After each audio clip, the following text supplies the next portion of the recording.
Some pieces of a story are small enough to pass by, but so good that we should stop. I'm here to take one small piece and magnify it. So come appreciate with me. And the moment today will be a small interaction between Zoro and Sanji on the Baratie. Remember when Zoro had just heard from Gin that Don Krieg's armada of 50 ships had been destroyed by one single pirate.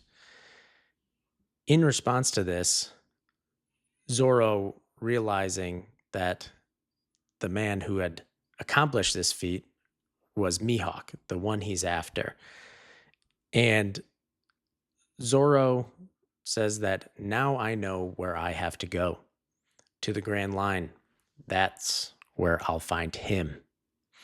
And Sanji here, listening to this, decides to call Zoro a fool, that they'll be killed as soon as they get there.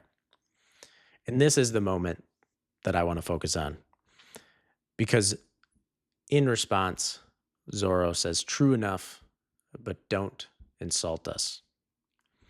The day I decided to be the world's greatest swordsman, I gave myself up for dead. Nobody calls me a fool but me. I have my reasons." And that is the moment. I appreciate this so much because Zoro is no fool. And from the outside, his dream, his pursuit, his ambition may seem foolish, absurd, but he has thought it through.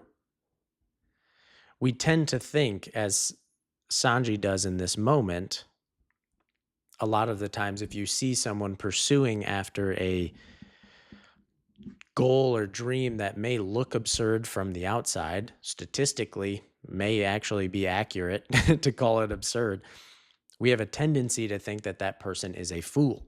That person does not understand the way the world works, and they don't understand what they are up against. In some cases, that is true. You know, the foolhardy person who just thinks that believing is just going to get them there. And of course, that person is.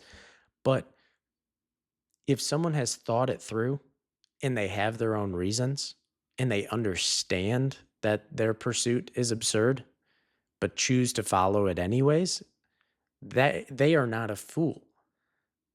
And I appreciate this moment so much because Zoro doesn't even realize that he's speaking to someone who has an absurd goal himself, which is Sanji, to find the all blue. But Sanji's in his era right now of trying to deny that side of himself out of his debt to Zeph. But I think without realizing it, Zoro is kind of giving Sanji permission to believe in that pursuit again. And that's why I think that this moment is beautiful and I love it. And I just wanted to bring some extra attention to it today. So thank you for coming to appreciate this moment with me. And I will catch you guys in the next one. Peace.